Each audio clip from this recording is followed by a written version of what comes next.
for now, but before you go, there's this other story that I'd like to pick your thoughts on. It has to do with the sexual assault of four British schoolgirls and their teacher. Apparently, they were held at gunpoint and sexually assaulted last Saturday.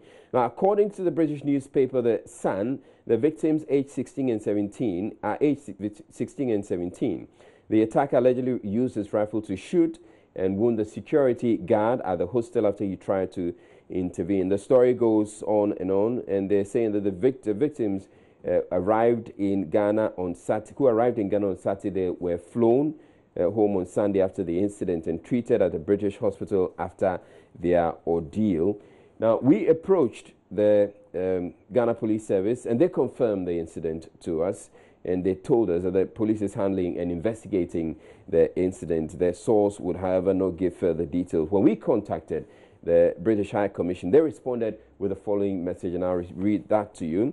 We're providing support to several British nationals following an incident in the Greater Accra area and in close contact with the local authorities. So that's the information we got. Now, I know you have your ears on the ground, and so we want to find out from you if you have any additional information as far as this incident is concerned. Well, I believe that the information I picked up indicates that the police are actually on the heels of the perpetrators of this crime, and so they are tight-lipped, as expected, to be able to arrest these people. In fact, I got wind of this some time ago. I mean, when I say some time ago, you wouldn't want to disclose all the information because sometimes when some of these unfortunate incidents hit the media, if you are not careful, it becomes difficult to, apprehend those who might have committed the crime. But as far as I'm saying, they are on the heels of those who took part in this, and believe that the next 48 hours, a significant arrest would have been made. But I believe that foreigners who are traveling into this country should be free to come in. But when they do, there are certain areas I believe that they would have to be a bit careful. All right. Move into. All right.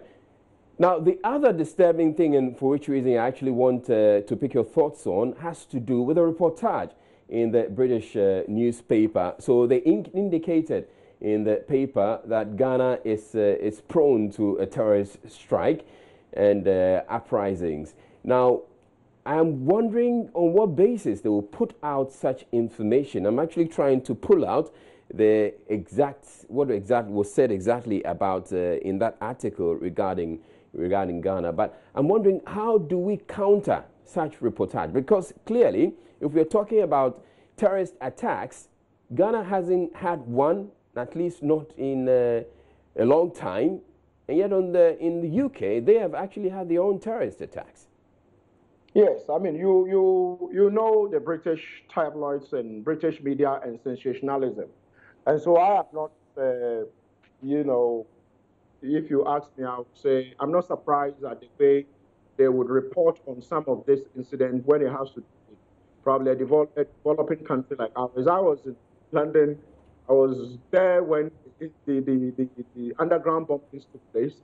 We haven't had any terror attack. The whole world is faced with the incident of being attacked when you get up. And so I would want to say that we can only be on our guard, and we can only hope that the intelligence community within the country will be ahead of terror cells who are operating freely around the world, including Britain itself. And so it is the way probably they want attention themselves because of probably the way they perceive countries like ours. That's why I'm not surprised at all.